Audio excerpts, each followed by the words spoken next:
আসসালামু আলাইকুম। এটেন বাংলা সংবাদে সবাইকে স্বাগত জানাচ্ছি। আমি নাজমুল হাসান। শুরুতেই বিআরবি কেবল সংবাদ শিরোনাম। মহান মুক্তিযুদ্ধ নিয়ে সরকারি ও বিরোধী দলের বক্তব্যে উত্তপ্ত সংসদ, জামাতকে তুনোধুনো করলেন ফজলুল ও পার্থ। নির্বাচনে কারচুপির প্রমাণ পায়নি ইইউ।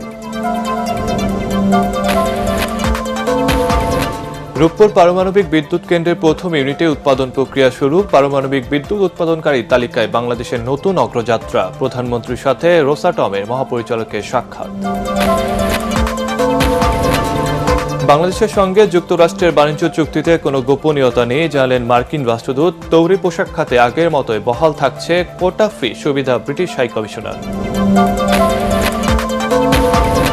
এবং দেশে জঙ্গি ইস্যুতে বিপরীত মেরুতে তথ্য উপদেষ্টা ও স্বরাষ্ট্রমন্ত্রী। মাঠ পর্যায় থেকে সেনাবাহিনী পর্যায়ক্রমে তুলে নেওয়ার কথা জানালেন সালাউদ্দিন আহমদ। শুনছিলেন বিআরবি কেবল সংবাদ শিরোনাম, এবার বিস্তারিত। মহান মুক্তিযুদ্ধ নিয়ে সরকারি ও বিরোধী দলের সংসদ সদস্যদের পাল্টাপাল্টি বক্তব্যে উত্তপ্ত হয়ে ওঠে জাতীয় সংসদ। সরকার দলীয় এমপি ফজলুর রহমানের মুক্তিযোদ্ধা বা শহীদ পরিবারের সদস্যদের জামায়াত করা অপরাধ এমন মন্তব্যের জেরে বিরোধী দলের হট্টগোলে বিঘ্নিত হয় সংসদের কার্যক্রম।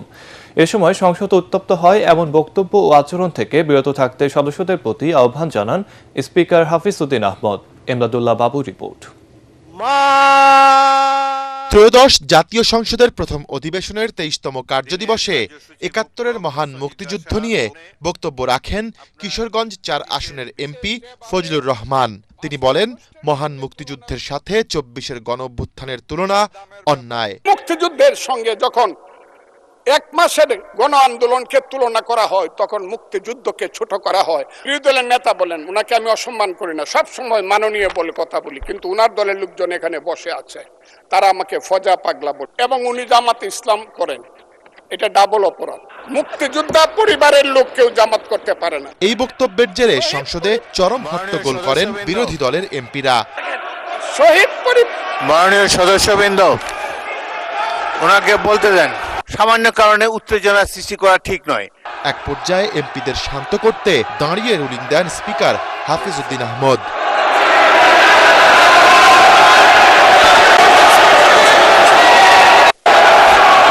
মাননীয় সদস্যবৃন্দ, দয়া করে বসুন। সংসদে স্পিকার যখন দাঁড়ায় তখন এটি অবশ্য কর্তব্য সবাই এখানে বসে পড়বেন। পয়েন্ট অব অর্ডারে দাঁড়িয়ে ফজলুর রহমানের দেয়া এই বক্তব্যের তীব্র নিন্দা জানান বিরোধী দলীয় নেতা ডাক্তার শফিকুর রহমান। তিনি বলেছেন যে আমি বলে থাকি আমি শহীদ মুক্তিযোদ্ধা পরিবারের সদস্য, তাহলে ইনি এটাকে চ্যালেঞ্জ করছেন। ২ নম্বর, উনি বলেছেন কোন মুক্তিযোদ্ধা কিংবা শহীদ মুক্তিযোদ্ধা পরিবারের কেউ জামাত ইসলামী করতে পারে না। তাহলে উনাকে জিজ্ঞেস করে করা লাগবে। আমি এটার তীব্র নিন্দা জানাই। বিরোধী দলীয় নেতার বক্তব্যের পর নির্ধারিত আলোচনায় মুক্তিযুদ্ধ ও জামায়াতের ভূমিকা প্রসঙ্গে আরেক দফা বিতর্কে জড়ান ২ দলের এমপিরা। I am sorry to say, ৭১ যখনই আসবে তখন আমার ভাইদের সেই সময়কার ভূমিকার কথা আসবে। and unfortunately they have to live with this stigma rest of the life.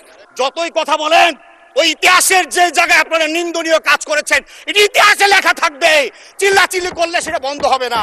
৭১ যারা আমাদের স্বাধীনতার বিরুদ্ধে কথা বলেছে, তাদের সাথে ঐক্য নাই, তাদের বিরুদ্ধে কথা বলেই যাব, থাকি আর না থাকি।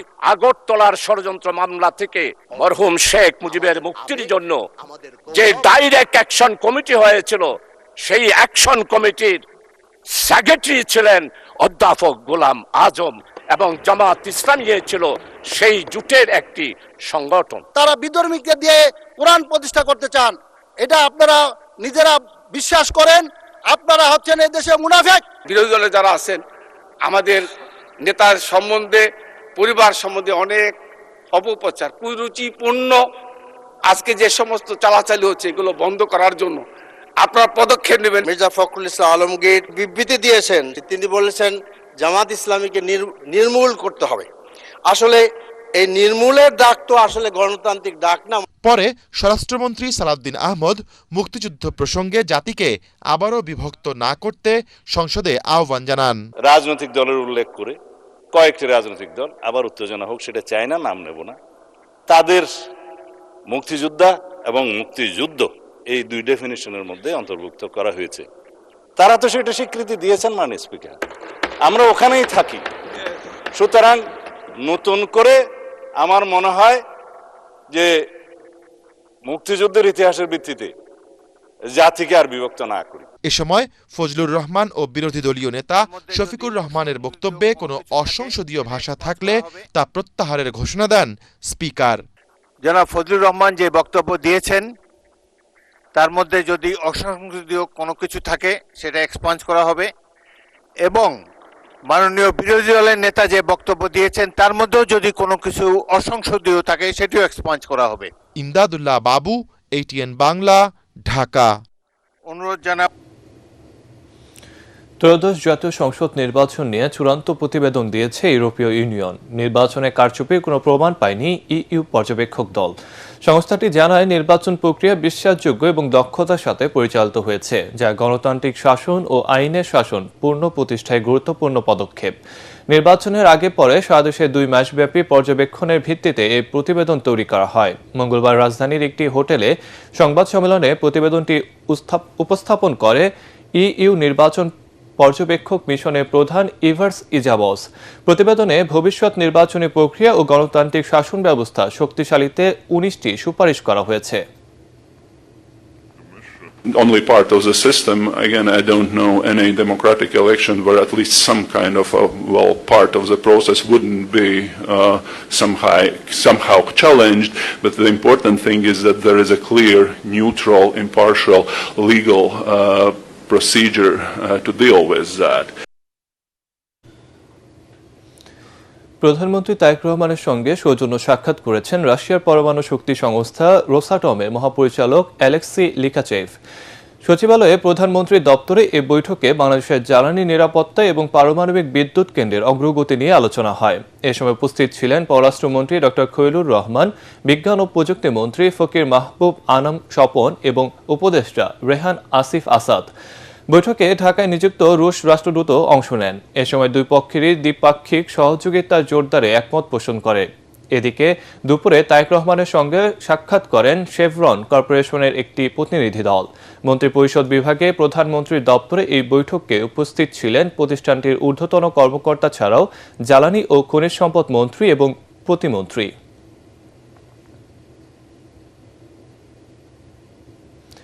দেশের জ্বালানি ইতিহাসে সূচিত হলো এক অনন্য মাইল ফলক। দীর্ঘ প্রতীক্ষার পর পাবনার রূপপুর পারমাণবিক বিদ্যুৎ কেন্দ্রের প্রথম ইউনিটে শুরু হয়েছে জ্বালানি বা ইউরেনিয়াম লোডিং। এর মধ্য দিয়ে বিশ্বের 33তম পারমাণবিক বিদ্যুৎ উৎপাদনকারী দেশ হিসেবে আত্মপ্রকাশ করল বাংলাদেশ।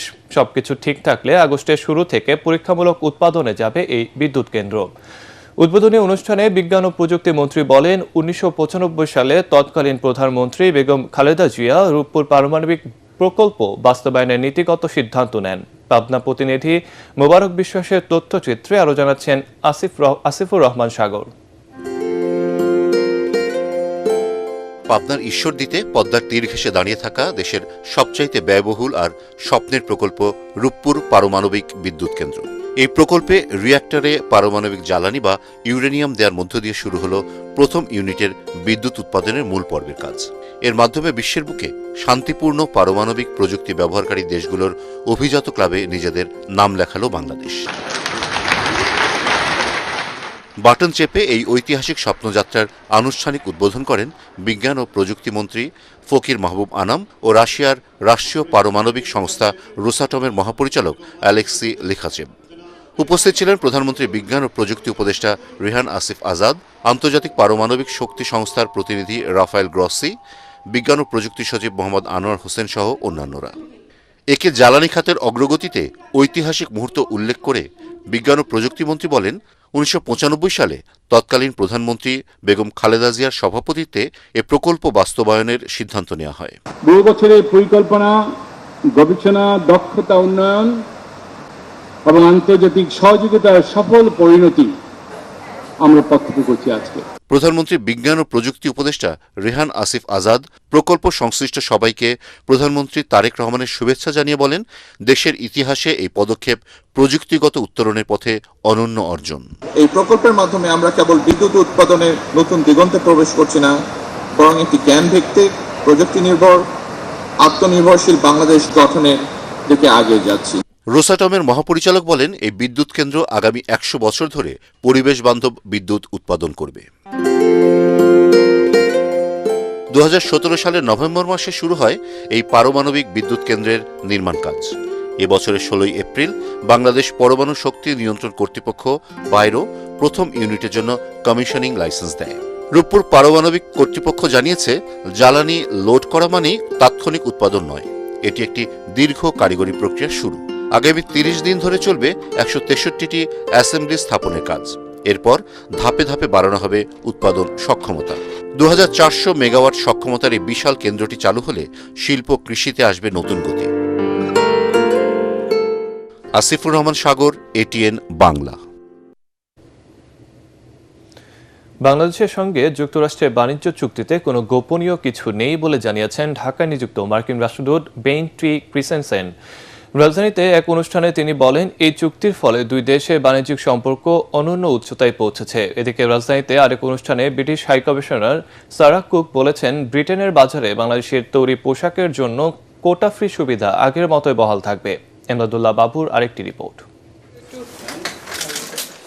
যুক্তরাজ্যের হাইকমিশনার সারা কুকের সাথে এই মত বিনিময় সভার আয়োজন করে কূটনৈতিক সাংবাদিকদের সংগঠন ডিক্যাব।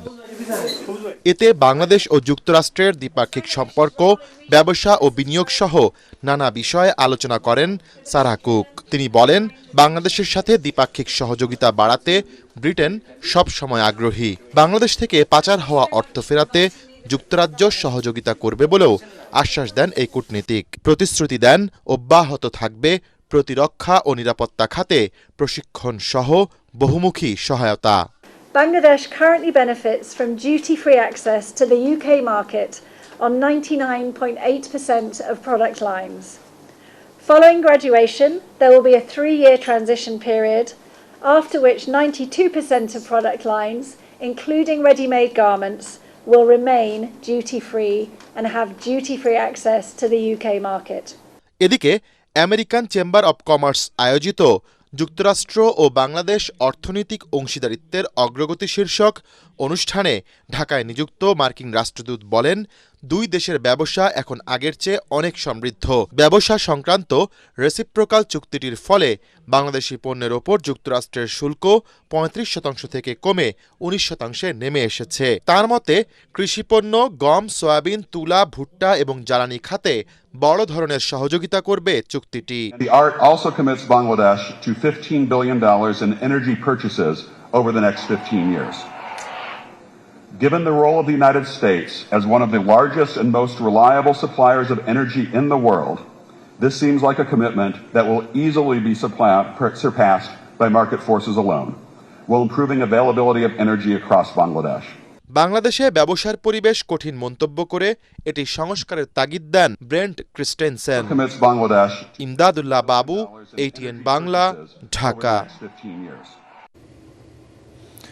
সরকার সবাইকে নিয়ে ন্যায়ভিত্তিক মানবিক রাষ্ট্র গড়ে তুলতে চায়, যেখানে ন্যায় বিচারই হবে শেষ কথা। জাতীয় আইনগত সহায়তা দিবস উপলক্ষে রাজধানীতে আয়োজিত অনুষ্ঠানে এসব কথা বলেন প্রধানমন্ত্রী তারেক রহমান।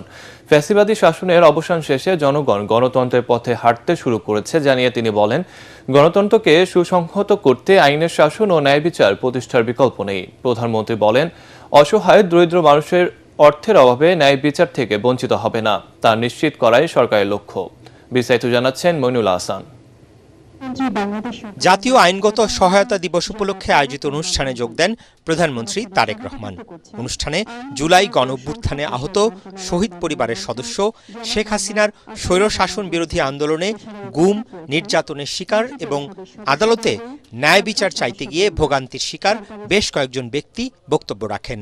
কে আমাকে গুলি করলো আমি স্পেসিফিক দেখার পরেও, সেই নামগুলো দেওয়ার পরেও সেই মামলার তদন্ত আজকে হচ্ছে না। শাহবাগে শহীদ আবু সাইদ কনভেনশন সেন্টারে অনুষ্ঠানে বক্তব্যের শুরুতেই 111 সরকারের সময় নিজের 1.5 বছরের কারাবাসের অভিজ্ঞতা তুলে ধরেন প্রধানমন্ত্রী তারেক রহমান। রাজনৈতিক প্রতিহিংসার শিকার হয়ে আমাকেও দীর্ঘদিন কারাগারে থাকতে হয়েছে।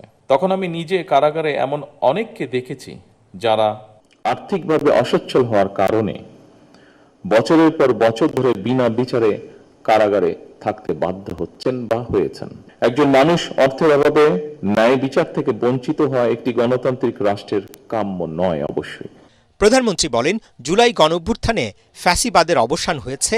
এখন জনগণের কাঙ্ক্ষিত গণতান্ত্রিক বৈষম্যহীন দেশ গড়ে তুলতে সব ক্ষেত্রে আইনের শাসন, ন্যায় বিচার প্রতিষ্ঠা করতে হবে।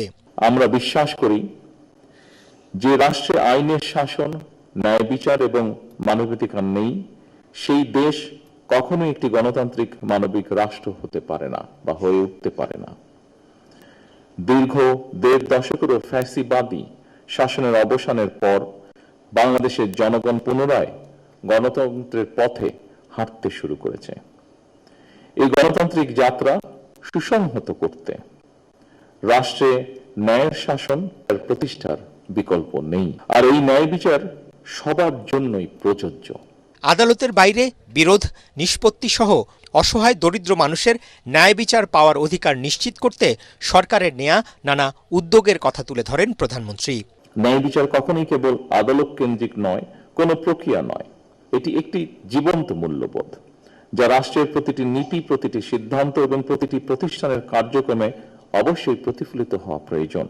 আসুন আমরা সবাই মিলে একটি ন্যায়বৃদ্ধি মানবিক রাষ্ট্র গড়ে তুলি, যেখানে ন্যায় বিচারই হবে শেষ কথা আমাদের। আইনমন্ত্রী অ্যাডভোকেট আসাদুজ্জামানের সভাপতিত্বে অনুষ্ঠানে ঢাকায় ইউরোপীয় ইউনিয়নের রাষ্ট্রদূত মাইকেল মিলার বক্তব্য রাখেন। অনুষ্ঠানে আইনগত সহায়তা প্রদানের ক্ষেত্রে অবদান রাখায় 2 ব্যক্তি এবং প্রতিষ্ঠান হিসেবে বেসরকারি উন্নয়ন সংস্থা ব্র্যাককে পুরস্কৃত করা হয়। মইনুল আহসান, এটিএন বাংলা, ঢাকা। ধন্যবাদ। দেশে জঙ্গি তৎপরতা আছে বলে জানিয়েছেন প্রধানমন্ত্রীর তথ্য উপদেষ্টা ডক্টর জাহিদুর রহমান। শরিয়া ভিত্তিক দেশ পরিচালনার আকাঙ্ক্ষা পূরণ না হওয়ায় একটা গ্রুপ সক্রিয় হওয়ার চেষ্টা করছে। সচিবালয়ে নিয়মিত ব্রিফিংয়ে এসব কথা বলেন তথ্য উপদেষ্টা। তিনি বলেন, জঙ্গিদের একটা অংশ দেশের গুরুত্বপূর্ণ স্থাপনায় হামলার হুমকি দিয়েছে। আতঙ্কিত হবার কিছু নেই, এ বিষয়ে সতর্ক রয়েছে সরকার। আগের সরকারের সময়, মানে আমি ইন্টারিম কথা বলছি না, তার আগের সরকারের সময় জঙ্গি সমস্যাকে যেই স্কেলে দেখানো হয়েছে, এটা তাদের ক্ষমতায় থাকার একটা ন্যারেটিভ হিসেবে তারা ব্যবহার করেছিলেন যে বাংলাদেশে জঙ্গি আছে, জঙ্গিরা সব দখল করবে, সুতরাং আমি নির্বাচন করলাম কিনা দেখার দরকার নেই, আমাকে ক্ষমতায় রাখো। পরবর্তীতে যে সরকারের সময়, ইন্টারিমের সময় এই আলাপ কেউ কেউ করার চেষ্টা করেছে যে বাংলাদেশে কোনো জঙ্গি নেই, এটাও আরেকটা এক্সট্রিম, এটাও ভুল কথা। কারো কারো স্বপ্ন ছিল এখানে এক ধরনের বিশেষ শরিয়া ভিত্তিক রাষ্ট্র কায়েম করবেন। শেষ পর্যন্ত সেটা না হয়ে যেহেতু বাংলাদেশ একটা উদার গণতান্ত্রিক পথে গেছে, সেটা কারো কারো ভালো নাও লাগতে পারে। মেবি, এটা আমি একটা অনুমান করছি বিশ্লেষক হিসেবে। জি হ্যাঁ, দেশের ভেতরে আছে এবং তাদেরকে পেট্রোনাইজ করার মতো মানুষ বাইরেও থাকতে পারে। ওদিকে দেশে জঙ্গি তৎপরতা নেই, তবে চরমপন্থী সংগঠনের অস্তিত্ব রয়েছে বলে জানিয়েছেন স্বরাষ্ট্রমন্ত্রী সালাউদ্দিন আহমদ।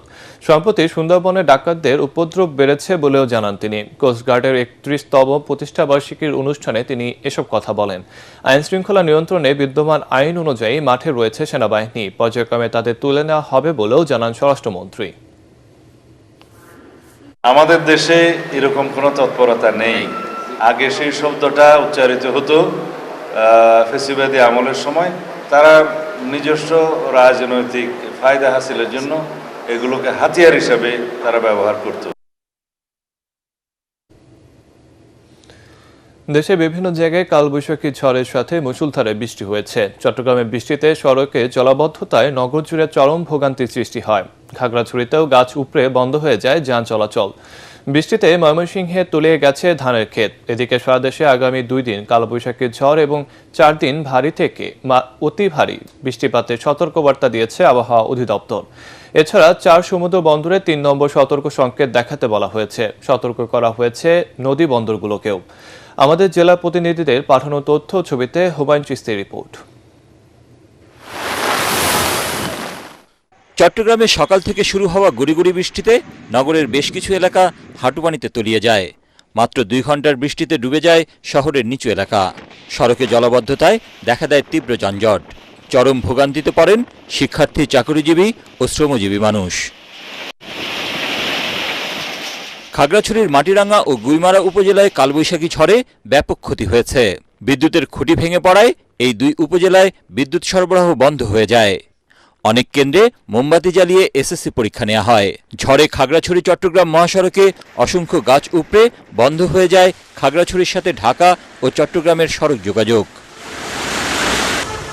ব্রাহ্মণবাড়িয়ায় ভারী বর্ষণ সহ কালবৈশাখী ঝড়ে কসবা, আখাউড়া ও নবীনগর উপজেলার বিভিন্ন গ্রামে গাছ পড়ে ঘরবাড়ি ও রাস্তাঘাটের ব্যাপক ক্ষতি হয়েছে।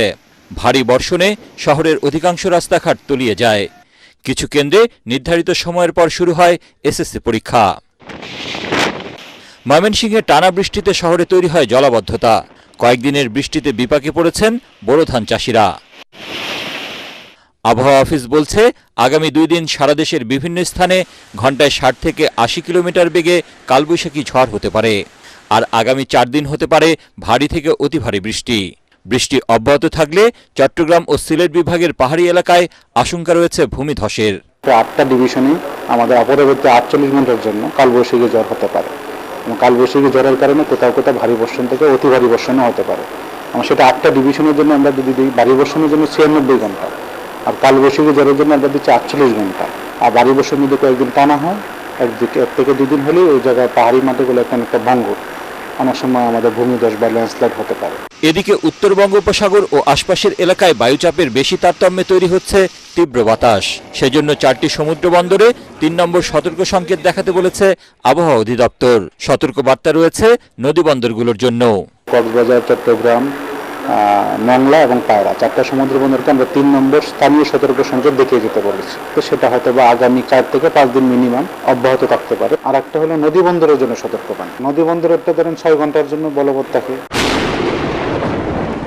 গত 2 দিনে দেশের বিভিন্ন স্থানে বজ্রপাতে এখন পর্যন্ত প্রায় 20 জনের মৃত্যু হয়েছে। তাই কৃষক ও হাওড় অঞ্চলের জেলেদের সাবধানে চলাচল করতে বলেছে আবহাওয়া অফিস।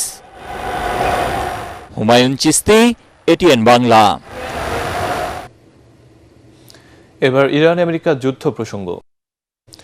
হরমুজ প্রণালী নিয়ন্ত্রণে পূর্ণ অধিকার আছে ইরানের বলে জানিয়েছে রাশিয়া। জাতিসংঘ সদর দপ্তরে এক বক্তব্যে রুশ রাষ্ট্রদূত ভ্যাসিলি নেভেনজিয়া এমন সমর্থন দিয়েছেন। এছাড়া দেশটির প্রতিরক্ষা মন্ত্রী অ্যান্ড্রেই ভেলোভসভ জানান, যে কোনো পরিস্থিতিতে একে অপরের পাশে থাকবে মস্কো ও তেহরান।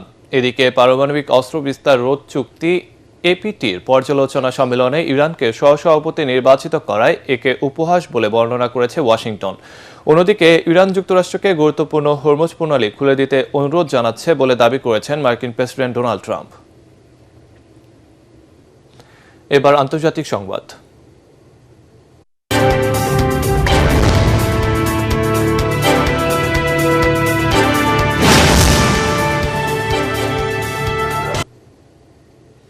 ভারতের পশ্চিমবঙ্গে দ্বিতীয় দফায় ভোট গ্রহণ শুরু হচ্ছে কিছুক্ষণের মধ্যেই। ভোট হচ্ছে দক্ষিণবঙ্গের 7 জেলার মোট 142টি আসনে।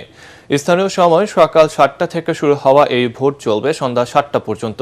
প্রথম দফায় 152 আসনের ভোট মোটামুটি নির্বিঘ্ন হলেও দ্বিতীয় দফার আগে কিছু কিছু জায়গায় তৃণমূল কংগ্রেস ও বিজেপি সমর্থকেরা সংঘর্ষে জড়িয়েছে। এতে ভোটের আগে পুলিশের ব্যাপক ধরপাক করে গ্রেফতার হয়েছে 2000-এর বেশি লোকজন। নির্বাচন সুষ্ঠু করতে কঠোর অবস্থান নিয়েছে কমিশন। এদিকে রাজ্যটিতে জয়ের ব্যাপারে ভীষণ আশাবাদী দেশটির প্রধানমন্ত্রী নরেন্দ্র মোদী।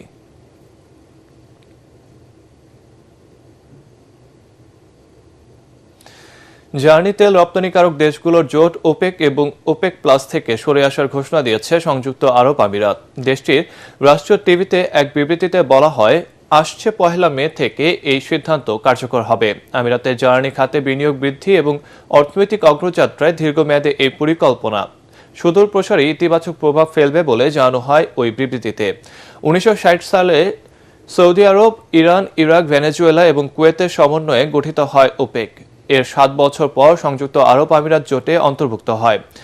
ইউএই বিশ্বের শীর্ষ 10 তেল রপ্তানিকারক দেশগুলোর একটি। এর ফলে ওপেক বড় ধরনের ধাক্কা খাবে বলে মনে করছেন বিশেষজ্ঞরা।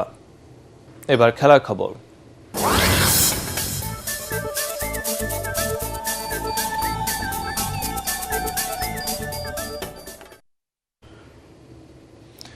রেকর্ড 12 বারের চ্যাম্পিয়ন আবাহনী লিমিটেডকে 1-0 গোলে হারিয়ে ফেডারেশন কাপ ফুটবল টুর্নামেন্ট থেকে বিদায় করে দিয়েছে পিডব্লিউডি। বসুন্ধরা কিংস এরিনায় প্রতিকূল আবহাওয়া আর কর্দমাক্ত মাঠে প্রথমার্ধে খেলা গোল শূন্যই থাকে, কিন্তু শেষ প্রতিকূলতা ছাপিয়ে চিরাচরিত অঘটনের গল্প লিখে পিডব্লিউডি। খেলার 66 মিনিটে মোহাম্মদ মোহাম্মদ আবদুল্লাহর করা একমাত্র গোলটি শেষ পর্যন্ত আকাশী নীলদের বিদায় ঘণ্টা বাজিয়ে দেয়। অবশ্য পিডব্লিউডি জিতেও কোনো লাভ হয়নি। কুমিল্লায় ফকিরেরপুর ইয়ংম্যানস ক্লাবের সঙ্গে গোলশূন্য ড্র করে প্লে অফ নিশ্চিত করে রহমতগঞ্জ। শেষ করার আগে বিআরবি কেবল সংবাদ শিরোনাম আরেকবার। মহান মুক্তিযুদ্ধ নিয়ে সরকারি ও বিরোধী দলের বক্তব্যে উত্তপ্ত সংসদ, জামায়াতকে তুনোধুনো করলেন ফজলুর ও পার্থ। নির্বাচনে কারচুপি প্রমাণ পায়নি ইইউ। রূপপুর পারমাণবিক বিদ্যুৎ কেন্দ্রের প্রথম ইউনিটের উৎপাদন প্রক্রিয়া শুরু। পারমাণবিক বিদ্যুৎ উৎপাদনকারীর তালিকায় বাংলাদেশের নতুন অগ্রযাত্রা। প্রধানমন্ত্রীর সঙ্গে রোসাটমের মহাপরিচালকের সাক্ষাৎ। বাংলাদেশের সঙ্গে যুক্তরাষ্ট্রের বাণিজ্য চুক্তিতে কোনো গোপনীয়তা নেই, জানালেন মার্কিন রাষ্ট্রদূত। তৈরি পোশাক খাতে আগের মতোই বহাল থাকছে কোটা ফ্রি সুবিধা, ব্রিটিশ হাইকমিশনার। এবং দেশে জঙ্গি ইস্যুতে বিপরীত মেরুতের তথ্য উপদেষ্টা ও স্বরাষ্ট্রমন্ত্রী মাঠ পর্যায় থেকে সেনাবাহিনী পর্যায়ক্রমে তুলে নেওয়ার কথা জানালেন সালাউদ্দিন আহমেদ।